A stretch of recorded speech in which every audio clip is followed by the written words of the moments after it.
Rob Germain, what's your job here at Check TV? I'm the general manager, I guess the CEO as well. I'm on the board of directors of Check Media Group, and I, for a long time, was the news director here. So what does your job look like when you have that many different responsibilities? What are some of the things that you have to deal with? Because people from the outside would look at it and go, well, I have no idea what it takes to run a local television station. Yeah. I mean, I think my main mission is to make sure that we as an organization are successful long term, and that we're changing with the times, and that we're staying relevant, and changing technology, digital disruption, all that kind of thing. In fact, we're trying to be the disruptors if we can be. But day to day, it's making sure that that systems are running the way they're supposed to, that the revenue is looking the way it's supposed to, and making decisions about initiatives that we want to undertake, and working with people. We're employee owners here, which is different, and I'm an employee owner. So I feel a lot more responsibility to make sure that that everybody in the station is aware of what's going on, and that there's it's not just a top-down kind of a decision-making process. In fact, it's bottom up, or it's integrated. And so what does that decision-making process look like? Because it is different when you work within a corporate structure. Corporate guys come along and say, well, it's our money, it's our company, this is the way that we're going to do it. How does that change when you now have a whole bunch of shareholders who also happen to be employees? Well, it changes the dynamics for sure. But so you got to make sure that people are aware of, all the financials, the challenges that we're facing. But it also, in many ways, is helpful as a manager, as an executive, if you will, because you are getting buy-in from the other employees, and you're also getting ideas, and it's not every nobody has all the ideas, right? So it's in fact we are developing a strategic plan right now, a 3-year strategic plan, and right here in this studio we had over a couple of lunch hours all the staff come together and do a SWOT analysis: strengths, weaknesses, threats, opportunities, and just we all asked ourselves, what's the what are the strengths of the station, that kind of thing, and that was the beginning point of our new 3-year plan that we're developing. And I'm going to be coming back to the staff with a draft and get more input, and then we have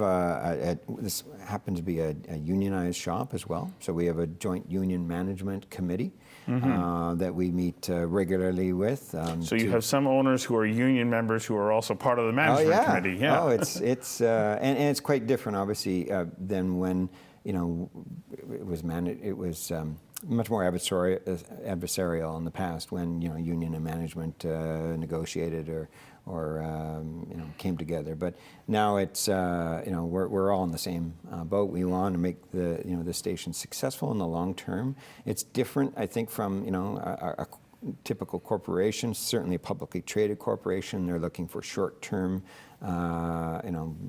economic gains. We're looking for long-term success. People here are invested in the company in more ways than one. It's their job, but they also have an investment. They also own part of the company, and so they want to. We're going to ride out the ups and the downs, and we're going to try to make this thing successful in the long term, because it's in everybody's So does it interest. change the dynamic on a day-to-day basis as well? Because sometimes you're working for a company and you go, why are we still using this piece of equipment that's 4 years old? How come we don't have the latest technology? But when you're one of the owners, investors, you sort of go, we're going to milk this thing for all it's worth before we invest in the next new technology. Yeah, I think it does. In fact, we'll hear about it. If we think people think we're wasting money for something, they're going to let us know about that, right? And they walk out of a room and they turn the light off. They take some personal interest in it. Well, and it must be a great place to come to work when that's the collective objective. It is. It is a great place to come to work. Yeah. So tell me about your career. How did you wind up in this position? Because somebody might be going, well, how do I become a general manager of a local television station? Because you didn't start off with a business background saying, I'm going to run a business. what was your path? My path was starting as a volunteer at cable. Yeah. Yeah. And I did everything. Where was and, that? Right here in Victoria, as a matter yeah? of fact. I mean, and there was a huge issue, and I was just learning camera and editing and that kind of stuff. And there was a huge issue at the time about they were going to tear down the mall and tear down the Eaton's department store in downtown, and they were going to redevelop it as a modern mall in downtown Victoria. And there was a huge controversy about it.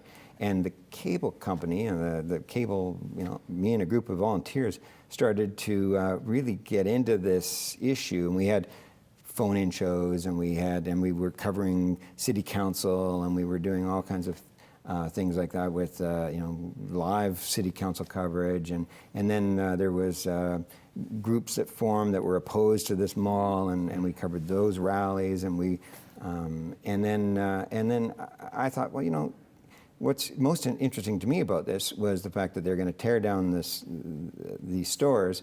And there was 13 heritage buildings that actually sort of made up the department store over the years. It was all kind of combined. And I thought that's, to me, the most interesting part of the story is these heritage buildings that are going to be lost. So I volunteered to do a documentary, and I went to the archives, got all the pictures of the stores, and talked to a heritage consultant, talked to an architect about some of the architectural aspects of these buildings that were going to be lost, and did this documentary. And they ended up playing it, as they do on cable, over and over and over again, and it got a lot of attention. And then the City Hall couldn't decide if they should approve this new modern mall or not. And they hired a consultant to, just to help them make a decision, and the consultant ended up using some of my documentary in his response to City Hall, and his recommendation was that they actually preserve the facades of these heritage buildings and incorporate them into a mall. So approve the mall, but keep the heritage aspect of it. Which they built in, almost atriumed it all in together, sort didn't of, they? yeah. And I walk down to downtown today, and I see that, and in a little way, I realize how you can have an impact. Yes. And I'm not saying that wouldn't happen regardless of whether I did that documentary, but I had at least something to do with it, and certainly had a lot to do with the hours of programming that we put in, with, like I say, all the phone-in shows and all the coverage from City Hall. They had to move the City Hall public hearings out to the Royal Theatre to accommodate the public. Wow. Thousands of people came out to this thing. It was that big. Yeah. And I got the journalism bug doing that. Right. So from there I went to BCIT.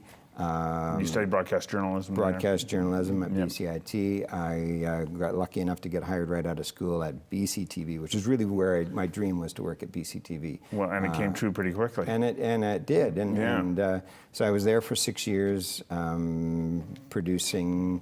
The noon news, wasn't it? Produced the noon news. But did you also go to the early news as well as in the time when you were there? Not for any length of time. No, okay. I thought that or maybe you took on those responsibilities when maybe Tim wasn't there, or I think Tim Perry was there at the time, wasn't he? That's right. Yeah. So I my main job was producing the noon news. Yeah. And but then I did. I wanted to start a family. I was from Victoria, and our sister station at BCTV was Czech. I was very familiar with the people who worked at Czech, working with them on a collaborative basis, and so came to Czech in 1995 as assignment editor. Wow. Yeah. So assignment editor. I remained assignment editor for 6.5 years or so, and then became the news director. And of course got swept up in the employee efforts to buy the station, which you played a role in as well. Yeah, so I played a pretty big role in that in 2009. And really it was, my motivation personally was, when I came to Czech as assignment editor, from a news point of view, I wanted it to be the BCTV of Vancouver Island. I wanted it to be the very best it possibly could be. And I put in a lot of hours and a lot of sweat equity into making it the very best. And I just didn't want to see it just disappear like that. Right. I wanted to keep it going. So it was, So even going from news director, though, to a station general manager, CEO of the company.